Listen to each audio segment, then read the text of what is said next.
नमस्कार मित्रों, history research point में आप सभी का स्वागत करता हूं। बीपीएससी, टीजीटी, पीजीटी हिस्ट्री के मटेरियल आप लोग को दिए जा रहे हैं और इसके पहले का वीडियो अगर आप लोगों ने नहीं देखा है तो प्लेलिस्ट में जाइएगा। BPSC, EMRS, TGT, PGT history material के नाम से प्लेलिस्ट बनी हुई है। प्लेलिस्ट में जाइएगा और जरूर देखिएगा। यह एनसीईआरटी बेस्ड सारे मटेरियल है और अगर इसके पहले का वीडियो अगर आप लोगों ने नहीं देखा है तो प्लेलिस्ट में जाइएगा। BPSC, EMRS, TGT, PGT history के नाम से प्लेलिस्ट बनी हुई है, जाइएगा देखिएगा। देखिए मित्रों, यह जो पूरा का पूरा मटेरियल है, जो भी लोग बीपीएससी और ईएमआरएस की तैयारी करना चाहते हैं वो लोग हमारे ऑफिशियल व्हाट्सएप नंबर पर मैसेज कर सकते हैं। जो पूरा का पूरा कोर्स है, ये जो पूरा का पूरा कोर्स है ये आप लोग दे सकते हैं और यह पूरा बेस्ट नोट्स आपको मिलेंगे। यह टीजीटी, पीजीटी हिस्ट्री की जो लोग तैयार करना चाहते हैं, 799 रुपये का मटेरियल है। कंप्लीट पीजीटी हिस्ट्री चाहे बीपीएससी का हो चाहे एमआरएस का हो, दोनों का कंप्लीट कराया जाएगा। साथ ही साथ आप लोग को टीजीटी हिस्ट्री भी कंप्लीट कराई जाएगी केवल 799 रुपये में। तो जो भी लोग ज्वाइन करना चाहते हैं ज्वाइन कर सकते हैं और हमारा ऑफिशियल व्हाट्सएप नंबर यह देख सकते हैं। टेलीग्राम को बिल्कुल ज्वाइन करिएगा और यह जो भी मटेरियल है बेस्ट है, बेहतरीन है, जबरदस्त है, रामबाण है। मैंने पहले भी कहा है, यह पूरा का पूरा एनसीईआरटी, एससीईआरटी बेस्ड मटेरियल है, जिसमें दिल्ली यूनिवर्सिटी और इग्नू के नोट्स के आधार पर, इग्नू के जो पीजी के नोट्स हैं उसके आधार पर यह सारा मटेरियल तैयार किया गया है, जो आपकी सफलता को 100% सुनिश्चित करेगा। ठीक है, तो आप लोग जो भी लोग सीरियस हैं वो लोग पूरी तरह से अच्छे तरीके से लग जाइएगा। और यह चौथा वीडियो है। आइए शुरुआत करते हैं। इसके पहले का वीडियो नहीं देखे हैं तो प्लेलिस्ट में जाइएगा। रोमन साम्राज्य में श्रमिकों पर नियंत्रण। देखिए, रोमन साम्राज्य में श्रमिक हुआ करते थे, तो रोमन साम्राज्य में जो श्रमिक हुआ करते थे उन पर कैसे नियंत्रण लाया जाता था। ठीक है, आमतौर पर ज्यादातर श्रमिक कुछ दास के रूप में होते थे और कुछ स्वतंत्र श्रमिक होते थे, अपना पारिश्रमिक लेते थे और सेवा करते थे। और कुछ श्रमिक क्या होते थे, कुछ दास के रूप में होते थे, जिनको बिना पारिश्रमिक के ही वह उनको पूरी सेवा देनी होती थी। तो रोमन साम्राज्य में श्रमिकों पर नियंत्रण। देखिए, दासता की मजबूत जड़ें पूरे रोमन साम्राज्य में फैली हुई थी। देखिए, ये बात आप जान लीजिए कि भारत में भी दास प्रथा थी, बहुत सारी संस्कृति में दास प्रथा थी, लेकिन भारत में जो दास प्रथा थी वो कहीं ना कहीं थोड़ी बहुत उदार व्यवस्था था भारत में। इसीलिए मेगास्थनीज ने जब इंडिका लिखा तो उसने कहा है कि भारत में दास प्रथा नहीं थी, क्योंकि मेगास्थनीज अपने देश में जिस तरह से दासत्व को देख चुका था वैसा दासत्व भारत में नहीं था। इसीलिए उसने अपनी इंडिका में कहा कि भारत में दास व्यवस्था नहीं है। ठीक है, हालांकि भारत में दास व्यवस्था थी क्यों, लेकिन दासों के साथ किसी प्रकार से अत्याचार नहीं हुआ करता था।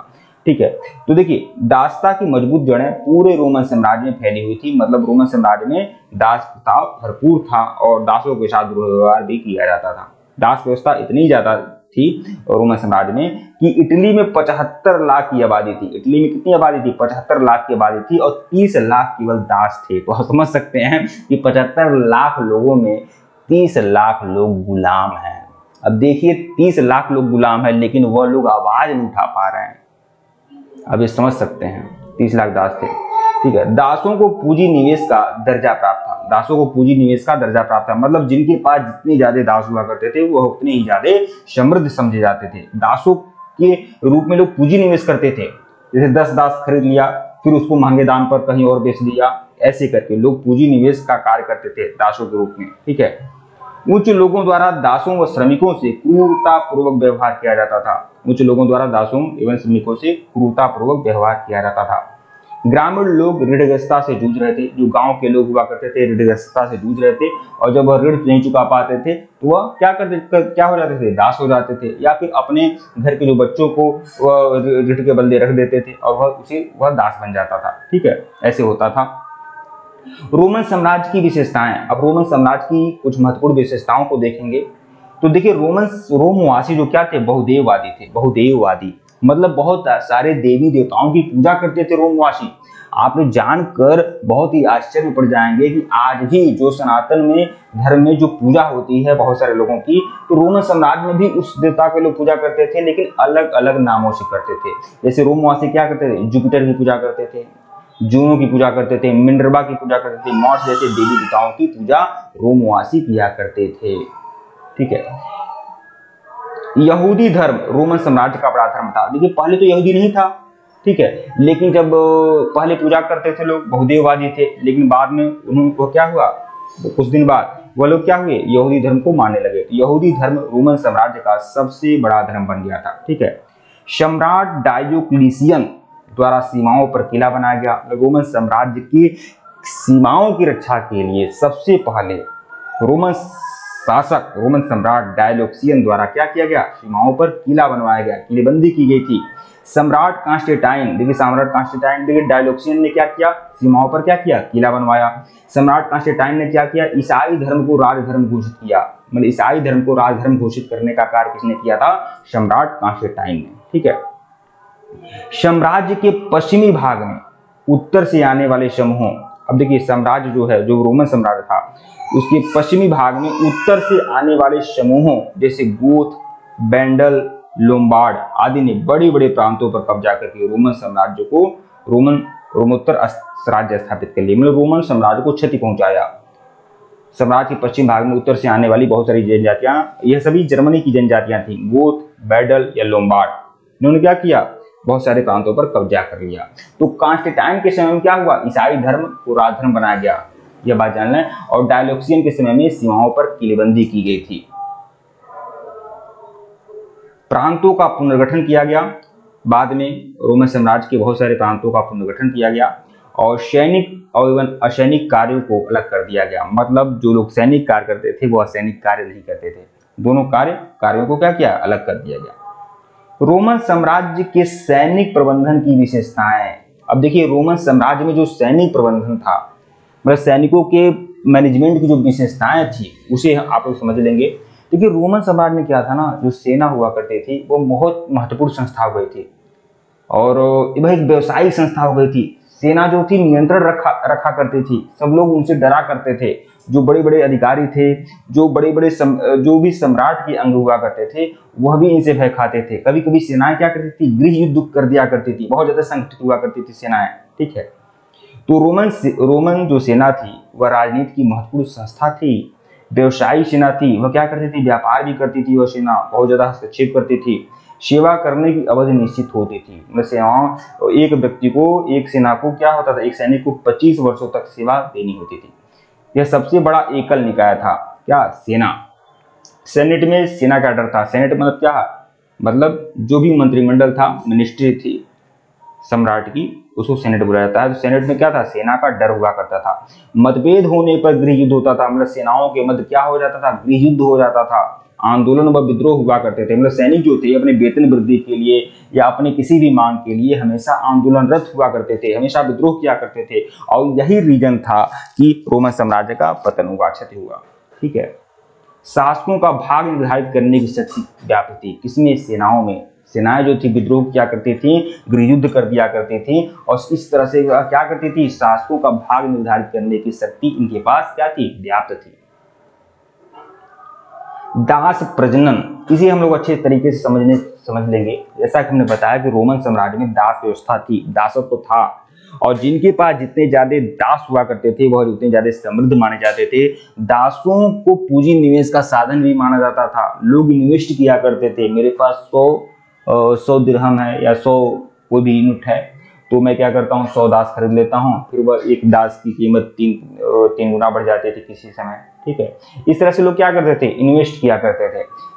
ठीक है, दास प्रजनन, तो यहाँ पर दास प्रजनन में आपको बता दूं, दास प्रजनन में क्या होता है, दासों की संख्या बढ़ाना। कैसे बढ़ाते थे, देखिए गुलामों की संख्या बढ़ाने का एक ऐसी प्रथा थी, गुलामों की संख्या बढ़ाई जाती थी दास प्रजनन से, जिसके अंतर्गत दासियों और उनके साथ मर्दों को अधिकाधिक बच्चे पैदा करने के लिए प्रोत्साहित किया जाता था। मतलब दासियों और उनके साथ मर्दों का, उनके जो भी पति हुआ करते थे या जो भी वाजिब मतलब इलीगल हो या लीगल हो, जो भी हो, तो उनको क्या किया जाता था, उनको ज्यादा से ज्यादा बच्चे पैदा करने के लिए प्रोत्साहित किया जाता था। ठीक है, ज्यादा से ज्यादा बच्चे पैदा करने के लिए प्रोत्साहित किया जाता था ताकि उनके बच्चे भी आगे चलकर क्या बने, दास बने, ताकि उनकी संख्या बढ़ती रहे और उसके बाद क्या हो, संख्या बढ़ने के बाद वह उतने ज्यादा समृद्ध माने जाएंगे, उनके पास सबसे ज्यादा दास हुआ करते थे।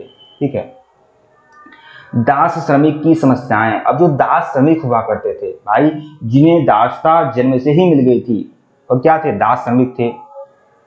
ठीक है, तो देखिए दास श्रमिक होते थे, उनकी समस्याएं भी हैं। जैसे मान लीजिए कोई भी सोचिए, जैसे मान लीजिए आपको कोई काम है, आपके घर पर कोई काम है, तो आपने बाजार से किसी श्रमिक को लाया, उसको आप उसका मेहनताना देंगे, दिहाड़ी देंगे, काम कराएंगे, अगले दिन वह घर चला जाएगा। आपके पास रोज काम नहीं ना है, रोज काम नहीं है, लेकिन एक व्यक्ति को पूरे साल भर रखेंगे तो साल भर काम देना पड़ेगा। अब आपके पास हो सकता है कि साल में 365 दिन आपको किसी नौकर को रखना है, 365 दिन में आपको 15 दिन या 20 दिन 25 दिन हो सकता है थोड़ा बहुत काम हो। कुछ ऐसे भी काम है जो आप मैनेज कर सकते हैं, लेकिन उसके बावजूद भी आपने नौकर को रखा है तो नौकर को खिलाएंगे पिलाएंगे, कपड़े पहनाएंगे, उसकी दवा दारू की व्यवस्था करेंगे ना। तो उसके बाद क्या होगा, उसके बाद क्या है, समस्याएं बढ़ गई, बहुत ज्यादा समस्या बढ़ जाती है, उससे ज्यादा खर्च हो जाते थे भाई, जितना बचता नहीं था उससे ज्यादा खर्च हो जाया करते थे।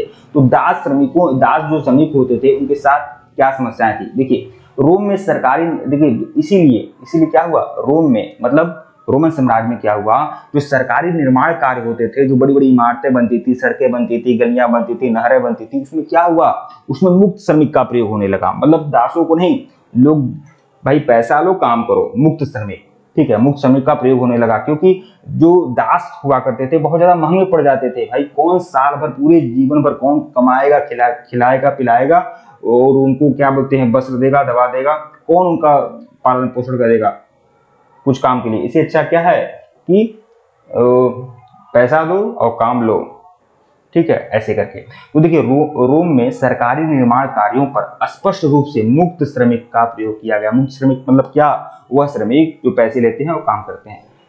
क्योंकि दास श्रम का बहुतायत प्रयोग बहुत महंगा पड़ता था भाई, बहुत महंगा पड़ता था। भाड़े के मजदूरों के विपरीत गुलाम श्रमिकों को वर्ष भर रखने के लिए भोजन देना पड़ता था और उनके अन्य खर्चा भी उठाना पड़ता था भाई, बहुत ज्यादा खर्चा होता था, अन्य खर्चा भी उठाना पड़ता था, जिससे इन श्रमिकों को रखने की लागत क्या हो जाती थी, बढ़ जाती थी। जितना मुर्गी नहीं उतना मसाला लग जाता था। वेतन भोगी श्रमिक सस्ते तो पड़ते थे, उन्हें आसानी से छोड़ा भी जा सकता था और रखा भी जा सकता था। जब काम हो तो आप करवाइए सस्ते में महंगे में, और उसके बाद आप छोड़ सकते हैं, ठीक है।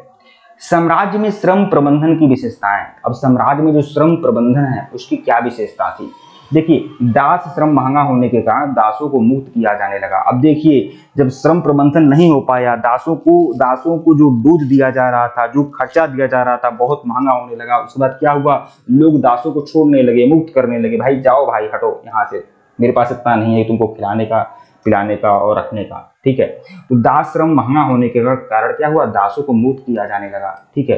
अब इन दासों, या तो कुछ लोग मुक्त कर देते थे या फिर अब इन दासों से मुक्त व्यक्तियों को व्यापार प्रबंधक के रूप में नियुक्त किया जाता था। मतलब क्या हुआ, अब दासों को या तो मुक्त कर दिया गया या फिर उनसे व्यापार करवाया जाता था, ठीक है, मतलब अच्छे काम कराए जाते थे, ठीक है, व्यापार प्रबंधक के रूप में नियुक्त कर देते थे। कोई जैसे मान लीजिए 4 बकरी हो, 4 बैल हो, 4 भैंस हो, उनको दे दिया गया भाई चराओ खिलाओ, इस तरह से काम करवाया जाने लगा।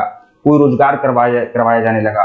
हालांकि रोजगार सिर्फ आने वाली आय का मालिक, आने वाला जो अधिकारी होता था वह मालिक ही होता था, ठीक है। तो क्या हुआ, अब इन दासों या मुक्त व्यक्तियों को व्यापार प्रबंधक के रूप में नियुक्त किया जाने लगा, दासों को, ठीक है।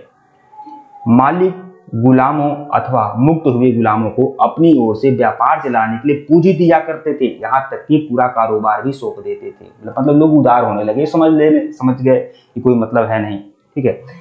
मुक्त तथा दास दोनों प्रकार के श्रमिकों के लिए निरीक्षण। अब देखिए, अब कुछ लोगों को मुक्त किया गया, व्यापार चलाने के लिए पूंजी दी गई, पूरा कारोबार सौंप दिया गया। लेकिन अब क्या हुआ कि जो श्रमिक हुआ करते थे, जो मुक्त श्रमिक होते थे या फिर दास होते थे, उनकी निगरानी करनी पड़ती थी भाई। जो मालिक हुआ करते थे, जो साहूकार हुआ करते थे, जो सामंत हुआ करते थे, वह दासों पर, गुलामों पर या श्रमिकों की निगरानी किया करते थे। मतलब उनको छोटी छोटी टोलियों में बांट दिया करते थे, 8 या 10 श्रमिकों की, 8 या 10 दासों की अलग अलग टोली होती थी काम करने के लिए, ठीक है। ताकि जब कम कम टोली में लोगों को बांटा जाएगा तो इसका निरीक्षण करना आसान हो जाएगा, कौन काम कर रहा है या फिर कौन काम चोर है।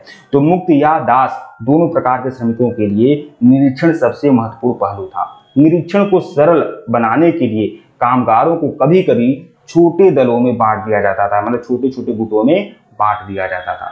श्रमिकों के लिए छोटे छोटे समूह बनाए गए थे। जो श्रमिक हुआ करते थे छोटे छोटे समूह बनाए गए थे। आप ही जान लीजिए, अगर मान लीजिए 100 लोग हैं तो आप क्या निरीक्षण कर पाएंगे, लेकिन 5-5, 7-7 लोगों की टीम है तो आप बाकायदे हर व्यक्ति को व्यक्तिगत रूप से जान जाएंगे, उनके कार्यों का निरीक्षण कर लेंगे। तो श्रमिकों के लिए छोटे छोटे समूह बनाए गए थे जिससे यह पता लग सके कि कौन काम कर रहा है या फिर कौन कामचोर है, ठीक है। अब एक महत्वपूर्ण तथ्य मैं आपको बता दूंगा। अश्वारोही। अश्वारोही एक महत्वपूर्ण समूह बन गया था रोमन साम्राज्य में, अश्वारोही। और अश्वारोही को इक्वाइड्स कहा जाता है, इक्वाइड्स या कहीं कहीं नाइट्स भी कहा जाता है। तो अश्वारोही, इक्वाइड्स, और बाद में इनको नाइट्स कहा जाने लगा, लेकिन आप इक्वाइड्स समझें। अश्वारोही का मतलब इक्वाइड्स, और बाद में इनको क्या कहा जाने लगा नाइट्स। मतलब ये कुलीन वर्ग बन गए। पहले ये कुलीन नहीं हुआ करते थे अश्वारोही, पहले ये इक्वाइड्स या नाइट्स कुलीन नहीं हुआ करते थे, लेकिन बाद में इनके कार्यों को इतना ज्यादा महत्व दिया जाने लगा कि ये नाइट्स होने लगे। अच्छा, आप लोगों को एक बात बता दूं, जैसे कि कायस्थ होते हैं, कायस्थ समाज होता है हिंदुओं में, ठीक है। तो बहुत समय क्या होता था, कायस्थ भी ऐसे ही उठे हैं ऊपर, कायस्थ भी ऐसे उठे हैं, उन्होंने अपना समाज के उच्च वर्ग में वह अपना स्थान पाए हैं कायस्थ। तो ऐसे ही पाए हैं कि वह शुरुआत में क्या थे, शुरुआत में छोटे में ही थे, छोटे वर्ग में ही थे, लेकिन धीरे धीरे वह क्या हुए, वह जो बड़े बड़े राजा हैं, महाराजा हैं, शासक हैं, तो वो अपनी विद्वता के बल पर, अपने शिक्षा के बल पर वह जो भी शासन था, प्रशासन था, उसमें उच्च पदों पर आसीन हुए, और धीरे धीरे वो क्या है, मतलब उच्च वर्ग में उनका काउंट होने लगा। वैसे ही रोमन साम्राज्य में भी अश्वारोही, इक्वाइड्स या नाइट्स हुआ करते थे। तो देखिए, अश्वारोही या नाइट वर्ग परंपरागत रूप से दूसरा सबसे अधिक शक्तिशाली और धनवान समूह था। दूसरा सबसे अधिक शक्तिशाली मतलब क्या, कुलीन वर्ग से, मतलब अभिजात वर्ग से के बाद सबसे शक्तिशाली और धनवान समूह था, जब सामंतों के बाद, ठीक है। मूल रूप से ये एक ऐसा परिवार था जिनकी संपत्ति उन्हें घुड़सेना में भर्ती होने की औपचारिक योग्यता प्रदान करती थी। मतलब जिनकी संपत्ति ज्यादा होती थी वो आराम से घुड़सवार सेना में भर्ती हो जाता था, और उन्हें इक्वाइड्स या अश्वारोही कहा गया। बाद में इन्हें ही नाइट्स कहा गया। तो इसलिए इन्हें क्या कहा गया, इक्वाइड्स कहा गया, ठीक है। अब जो नाइट वर्ग हैं या इक्वाइड्स हैं, इनकी विशेषताएं क्या है, नाइट वर्ग की विशेषताएं। तो सेनेटरों की तरह अधिकतर नाइट जमींदार हुआ करते थे। सेनेटरों की तरह मतलब जो सामंत लोग होते थे, उनकी तरह अधिकतर नाइट क्या होते थे, जमींदार हुआ करते थे।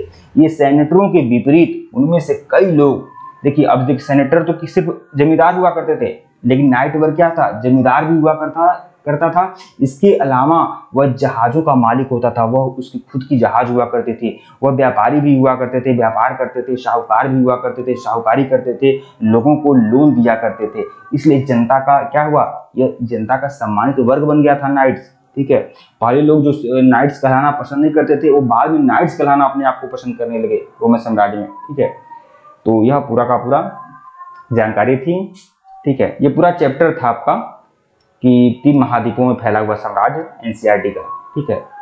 और यह पूरा जो नोट्स दिया हूँ आपको, यह आपका एनसीईआरटी बेस्ड मटेरियल है, और यह आपका बीपीएससी के लिए रामबाण है, और साथ ही साथ ईएमआरएस के लिए, ठीक है। और यह पूरा बीपीएससी, टीजीटी, पीजीटी हिस्ट्री का कंप्लीट मटेरियल आपको मिलेगा सिर्फ और सिर्फ 799 रुपये में। तो जो भी लोग कंप्लीट कोर्स करना चाहते हैं वो पूरा मिलेगा। 9 to 12 की पूरी एनसीईआरटी, एससीईआरटी को मैं कंप्लीट कराऊंगा, और साथ ही साथ दिल्ली यूनिवर्सिटी और इग्नू के नोट्स, इग्नू की जो पीजी का नोट्स है उसके आधार पर सारे नोट्स आप लोग को दिए जाएंगे, और बहुत ही बढ़िया जबरदस्त रामबाण मटेरियल दिया जाएगा। परीक्षा होने तक आपकी कंप्लीट तैयारी कराई जाएगी। तो जो भी लोग इच्छुक हैं वो लोग हमारे ऑफिशियल व्हाट्सएप नंबर पर मैसेज कर सकते हैं। ऑफिशियल व्हाट्सएप नंबर डिस्क्रिप्शन में है, ऊपर भी शो हो रहा है, यह हमारा ऑफिशियल व्हाट्सएप नंबर है, बता भी दे रहा हूँ, यह हमारा ऑफिशियल व्हाट्सएप नंबर है, मैसेज कर लीजिएगा 8318397276, ऊपर भी शो हो रहा है। और टेलीग्राम बिल्कुल ज्वाइन करिएगा, लिंक डिस्क्रिप्शन में दिया गया है। धन्यवाद आप लोग को।